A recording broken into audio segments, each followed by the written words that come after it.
It's wonderful for me to welcome you to another program, Heart to Heart. Today, my subject is disinterest versus curiosity. I also say that there's a high cost to be disinterested. You have to pay a price for that. It's a high price. Curiosity is a bridge to favor. It can open doors for you and me into new chapters of our lives. So thank you for listening, and I know you will get something beautiful out of this, something you learn. I also appreciate if you write here on the column, in the comments where you're listening from. If that is encouraging. People are listening from many countries around the world, so that will be a blessing. And also share this program on the social media, on Facebook or other platforms where you are. You can share it with your friends. Curiosity shows interest. That you are interested, that you care, versus disinterest. So let's call disinterest. Let's call it disinterest versus interest. The reason why I share this subject today is that I think it's John Maxwell who says that we are all leaders. At least we are leaders in our own lives. But if you have a family, you also have a leadership role in your family. So as leaders in your life, you are in leadership in other areas, in church, in children's program, at your workplace, in the ministry, wherever you are leading people, you are interacting with people. You are a leader. We are leading. We are dropping seed wherever you go. Remember that whoever enters into your environment are dropping seed, good or bad. They are dropping something that will grow if you don't pay attention. So the reason why I touch base on this today is that we need to become more aware of what is going on in our lives, in our mind, and around us, with the people, what's going on among the people we work with, because we are not an island. We are united somehow, and to succeed, we need cooperation. We need to work together. So an attitude of disinterest is expensive. You have to pay for it. I used to say that ignorance is expensive. I can sign and underline that statement. Ignorance is expensive. But on the other hand, if you're disinterested, that is also expensive. Thank you from Pakistan, Marcus. I love you. If you don't know, you don't know what you don't know,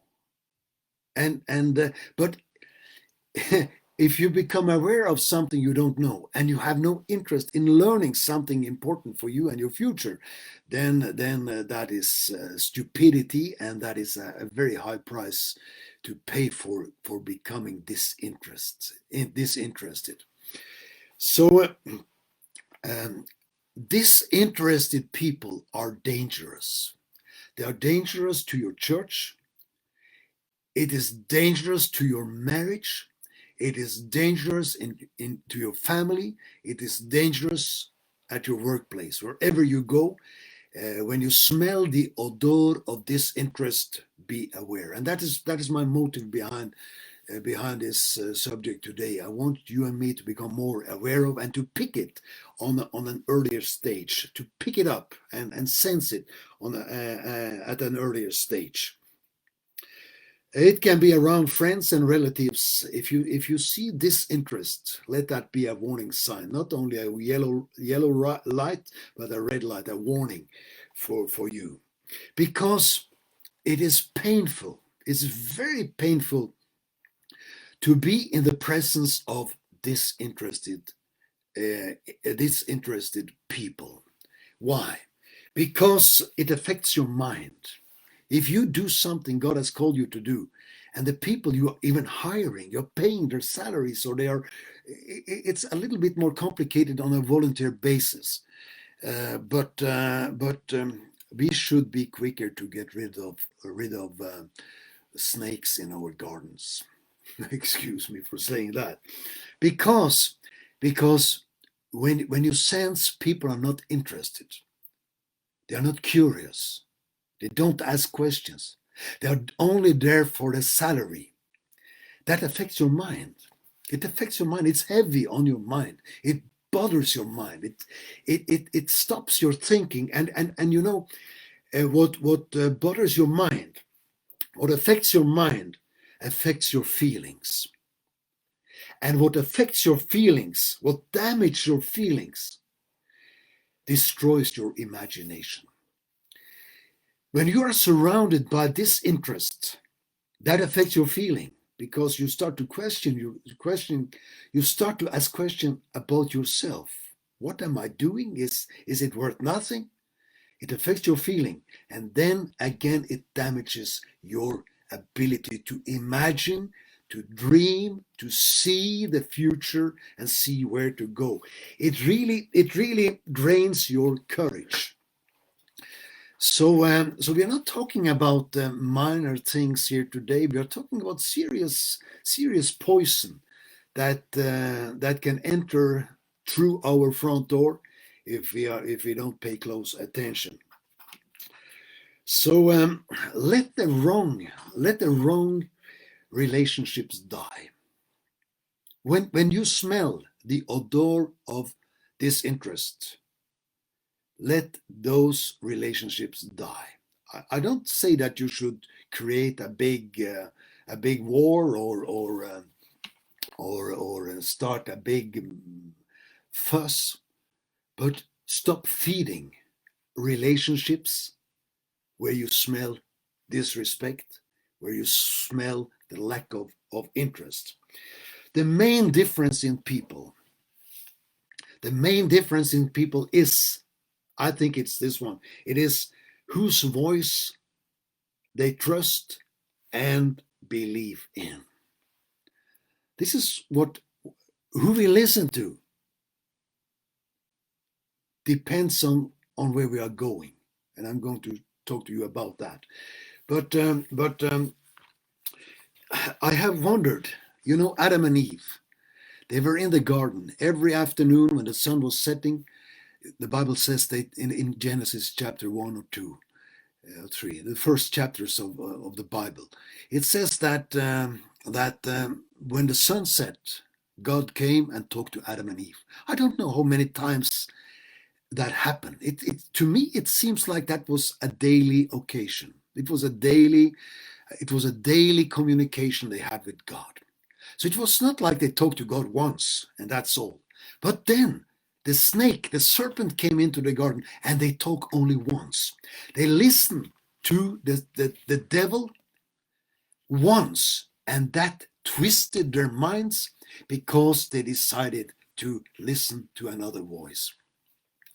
Every time there is a division, a split, or a breakup on some areas in life, when a marriage breaks up, it's because of the third voice. Another voice has entered into the garden. So the main difference in people is who are you listening to. So I'm going to talk more about that a little later. But stop endorsing people. Become aware of people who are not interested. Be aware of the dogs. That is what people put at the entrance. Be aware of the dogs. And maybe they just have a small dog on the sofa that is as kind as a canary bird, but the sign has a message. But you should also be aware of people who show no interest. They are very dangerous. They are damaging to your future. They are damaging to your emotions. They are damaging to your creativity. They are damaging to to the assignment from heaven upon your life. So stop. When you see people are not interested, they do not belong to your future. Keep that in mind. They don't belong to your future, and stop endorsing people that you know won't be in your future. On the other hand, let me share. I'm also talking about curiosity, so it's not only disinterest, but also curiosity. That's the opposite side of the scale. Um, in Genesis chapter 24, you can read it. I advise you to read the whole chapter. It's a beautiful chapter. Abraham has grown old, and Isaac, his son, has not been married yet. So Abraham take his oldest, best servant, Eliezer, and send him out on a mission to find a wife to his son, his only son, according to the promises, his only son, according to the promises God gave, Isaac. This man went out with diamonds and gold, so to speak, with gifts for the coming daughter-in-law of Abraham, the wife of Isaac. And this man has been Eliezer, his servant, that had been on a long journey, and he was tired. The evening came, and he was tired, and he came to a place, and the women from the town came out to the well to fetch water. And this lady, her name was Rebecca, she saw the old man, Eliezer, tired, thirsty, and she said, "Can I fill your water bottle?" And she took and gave the old man, the old tired man, she gave him fresh water, so he drank.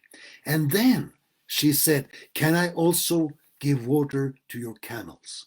And that is amazing, because a camel drinks more than a water bottle. I should have Googled it, but you can do it if that is of your interest. You can Google and see how much water does a camel drink, one camel.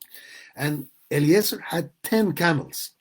And Rebecca says, "Let me help you, let me serve you, and bring water to your camels, so they who have been on a long trip can also refuel and get new strength." And she watered all his camels. And you know what? 72 hours later, she owned the camels. She owned the gold and the silver and the land and everything God has blessed Abraham with, the cattle on the 1,000 hills, and he was extremely rich. And also Isaac, his son, was extremely rich.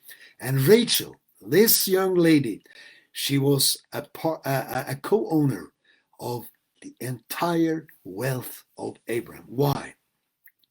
Because the camels you are watering, they are the beginning of the trip into your future. So I think that's a wonderful story. Why? Because she showed interest. She was interested in helping this old man. She could have just been disinterested. She could have said, "Okay, I've been working a hard, long day. I need to go back and finish what I've been doing." Because she has been working. I mean, since the sun came up that morning, she had been working, and this was her last task, fetching water before it was closing time, or before it was time to sleep. But then she showed interest. She was curious. She showed interest in Eliezer, and that brought her to her future. Isn't that wonderful? So there's a big difference, but be aware of people who doesn't show any interest. So who are you listening to? That's the main difference in people. Prosperity and money depends on who you believe, whose voice you have chosen to listen to, and whose voice you have chosen to believe in. Second Chronicles 20:20 says, "Believe in the Lord your God, and you shall be established. Believe in his prophets, and you shall prosper." Well, if you don't believe in his prophets, then you won't prosper. Prosperity is important. If you have a mission in life, if you have love in your heart, you need prosperity. If you have children, if you have grandchildren, if you have a family, you need money. You need prosperity. You need to pay your bill. You need to pay the school fees. You need to pay for the clothes, for the house rent, for everything. And so that is the basic. If you don't take care of your own family, you are worse than a Gentile, the Bible says. So if you love somebody, money is involved. So prosperity is involved. And how do you get it? Okay, people who have no money, they listen to special people, and people who have money, they listen to other people. Depends on your prosperity, depends on whose voice you listen to. Behind me, you can see a lot of books. I have seen people want money. People are asking me for money every day on the internet. They are asking me for money to feed the hungry, to help the needy, to print Bibles, to build churches. People ask for money all the time. They ask me for money. Very few people ask me, can you recommend any books for me to learn how the money works? You know, the love of Jesus doesn't bring you money. Maybe that is shocking to you to hear from a grace preacher like me. But let me say it again, and you can think about it. If the love of money excuse me, if the love of God should bring money, then the whole world would have plenty of money. The love of Jesus prepares you for eternity and gives you a beautiful life in your heart here. But the principles of Jesus prepares you for this life here on earth. Did you understand what I said? Let me repeat it. The love of Jesus prepares you for eternity. The principles of Jesus prepares you for a successful life here on earth. So many people, many hardworking Christian brothers and sisters, they are faithful, they work hard, but they are still struggling financially to pay their bills. And very few of them ask me, what books do you read? Because we have lived debt-free for 44 years, for 24 years, me and my wife. Since we were 40, our house has been paid. The ministry is no loans, no mortgage, no nothing. We have lived a debt-free life for 24 years. So I guess we have we have a foundation to share these teaching about finances. But you know, if you have two farmers, God loves everybody the same. I mean, He sent Jesus to save the world. His love is the same for everybody, and that is also amazing. But you know, the love of God, doesn't depend, doesn't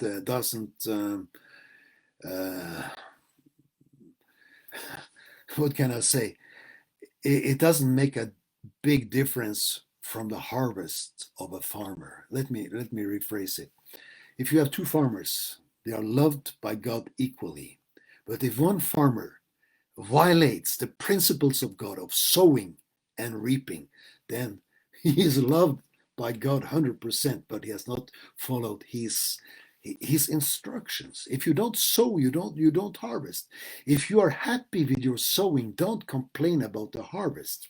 So there are three elements in this. It's seed, time, and harvest. Seed, time, and harvest. So if you don't follow those principles, I mean, the love of God won't make any difference. It will help you in your heart, but it will not bring the food on your table. So, anyways, if you believe, the voice you believe in will depend, will influence your prosperity. Proverbs chapter 13 and verse 18, Solomon says, poverty and shame will come to him who distrains corrections. So if you don't want to listen to corrections, if you're not interested, if you're disinterested in teaching on the finance, I'm just talking about finances, because if you have a call from God, finances are involved very fast. You can do very little without money. Money prints Bibles. Money feed the hungry. Money gives shelter for the orphans. Money brings education to young people. So money pays for everything. So Solomon says poverty and shame will come to him who distrains correction, but he who regards rebuke will be honored. So that is the big difference in people. Whose voice do you believe in? Let me finish up here with curiosity and disinterest. Curiosity brought Joseph out of the prison in Egypt. How can I say that? Until the day Pharaoh became interested and curious about this man, Joseph, the prisoner, who could interpret dreams, Joseph was still behind bars. But the day Pharaoh became curious and asked questions about Joseph, who is this man who can interpret my dreams? He was still in prison. But the day he asked for Joseph, he was out of prison and he became prime minister. When Jesus was 12 years of age, he was found in the temple or in the synagogue, asking questions, talking to the spiritual leaders of his time, and asking relevant questions and answering questions. He was interested. He was curious. He wanted to know more, and he found himself in the scriptures. Curiosity is also what brought the Queen of Sheba to King Solomon. That's also an interesting story in the Bible. But why was the Queen of Sheba giving access to King Solomon? Because of the questions she asked him. I tell you, if you are curious, that will open doors that you can't believe was possible for you to pass through. So questions reveals curiosity. Questions or curiosity is a desire to learn. And the Queen of Sheba had a desire to learn from King Solomon. So curiosity is a bridge to your future. It's a bridge to favor.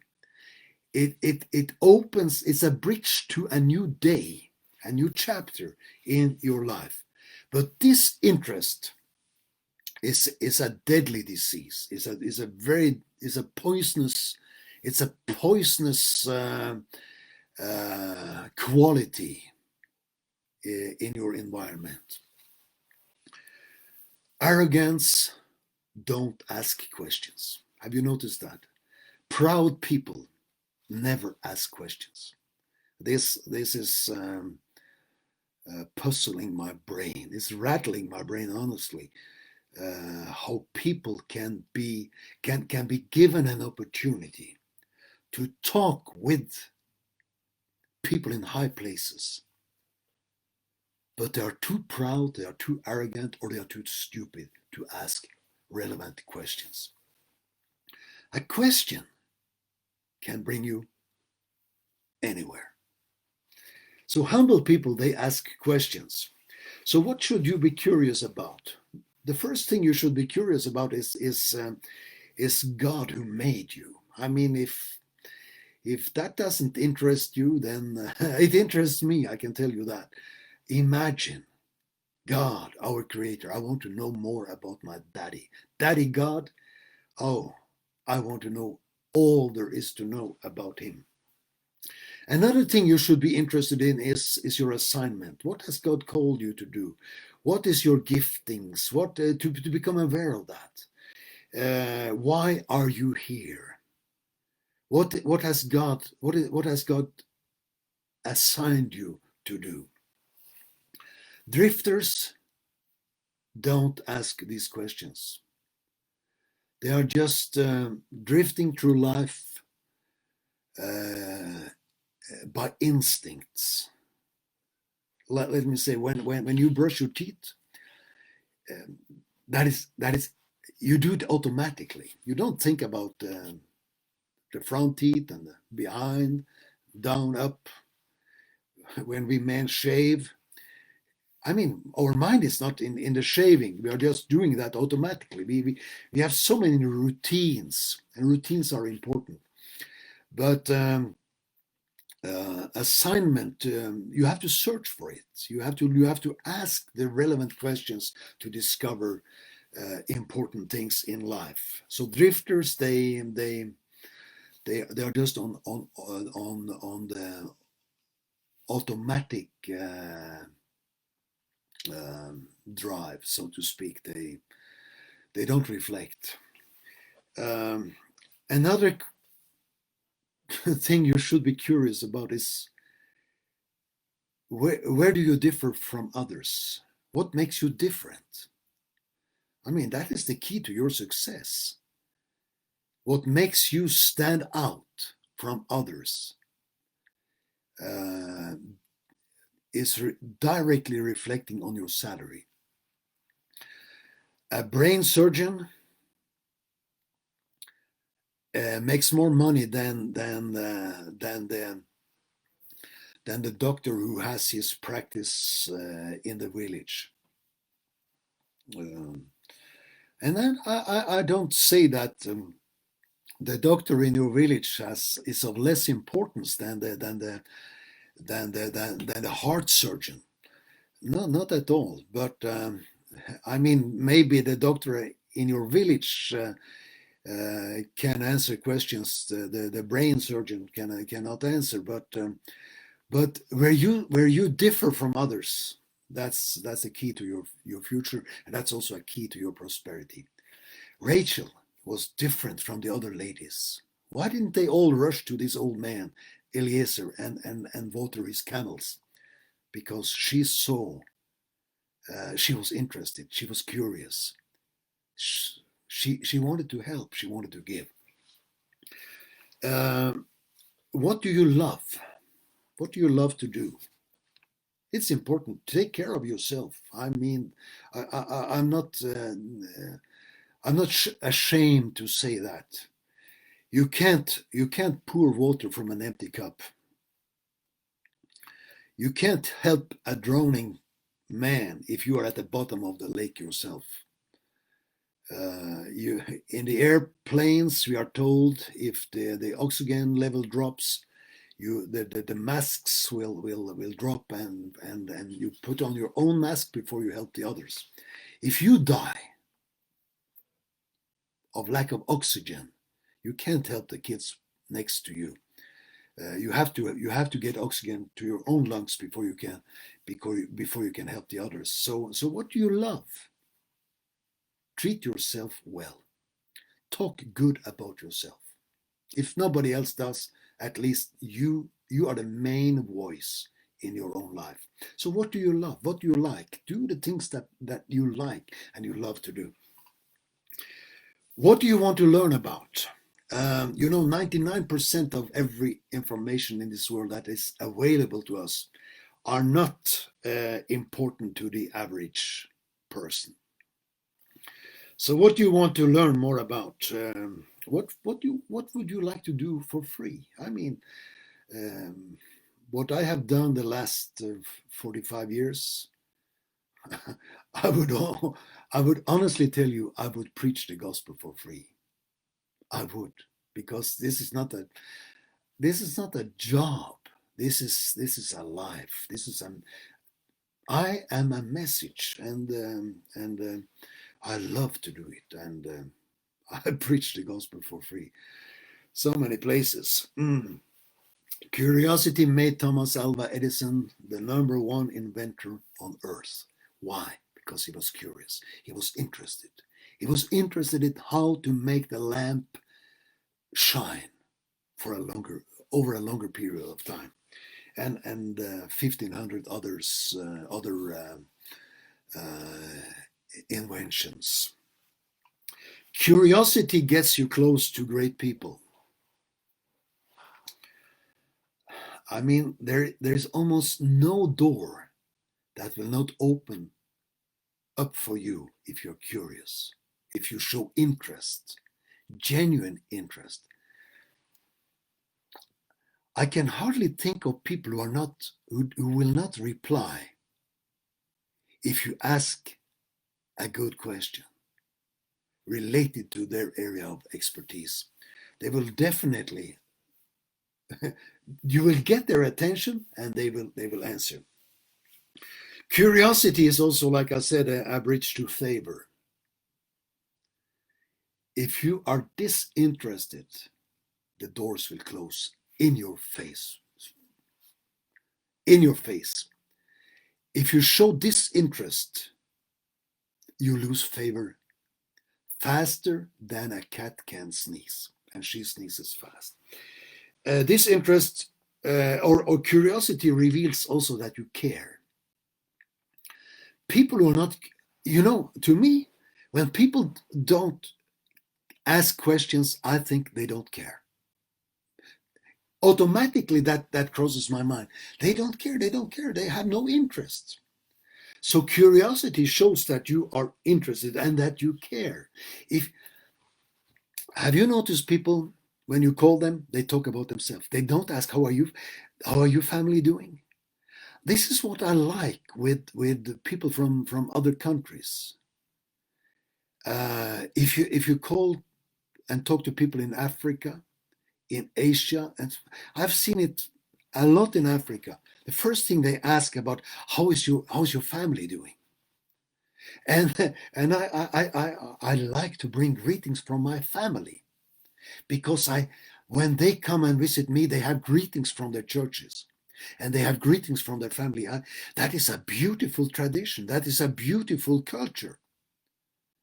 But I have talked to to people from my part of the world, and they don't ask about me. They don't ask about my family. They don't ask about my grandchildren. They don't ask about my daughter. They don't ask questions. What does it show? It shows they don't care. They don't care. This interest is contagious. And as a leader, you have to let go of these people. In your company, in your organization, if you smell this interest, please listen to me. Their mind has taken another direction. And before they leave the church, their mind has moved out a long time ago. And their money has left before they resign or they leave your church. You will see two things. Number one, they stop their giving.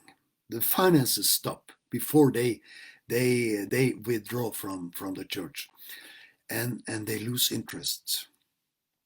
And that is painful. To be around disinterested people are a painful experience. And you should find a way for them to exit in the smoothest way possible. Don't make a big splash out of it. Make it as friendly and as polite and as quickly as possible. In our culture, I think, I don't know if it's only Norway, my country, but we are too polite. We are too naive. I would say we are foolishly nice. We are foolishly polite. So if my sharing this today can make myself and you more aware of the danger of disinterest in our garden, then this would not have been a waste of time. This people with disinterest, they are not interested in you as a leader. That is also something to pay attention to. You don't need only yay sayers, but you need people who loves you. How can I put this? If people don't care for you, I mean, are you paying their salary and they don't care about you? They don't even take notes when you give an instruction. They don't report back. What is that? That is the fastest way to lose your job if you work with people who are really smart. They don't want to see that. I once taught them, we have like 35, 40 people working at Good Hope in Nairobi, our village there, our orphanage and our school. And I shared with them, I think it was 25 ways to make yourself irreplaceable to your boss. And I translated that into English and into Swahili so they all could know. But people who are not interested in you as a leader, you should really be aware of them. You need people who support you, who prays for you, who loves you. I mean that. And if they are not interested in your mission, they don't belong in your environment. Release them quickly, because they will poison other people. It will spread like cancer. If cancer spreads, I don't know. Disinterest is a proof of dishonor. And dishonor is one of the favorite killers. Honor brings favor, and where there is favor, there is money. Dishonor kills favor, and it stops the flow of blessings into your life. So, disrespectful people, be aware. It's something behind. Maybe, and people change. People change over time. Just keep that in mind as well. And when you see people change suddenly or within a short period of time, I can guarantee you they have listened to another voice. There is a third voice. When people change in marriage, there's a third voice. Adam and Eve, they lost paradise because of the third voice. So keep that in mind, and pray that you will smell disrespect and dishonor faster. Maybe you think, oh, I'm suffering for the Lord. Maybe not. Maybe you should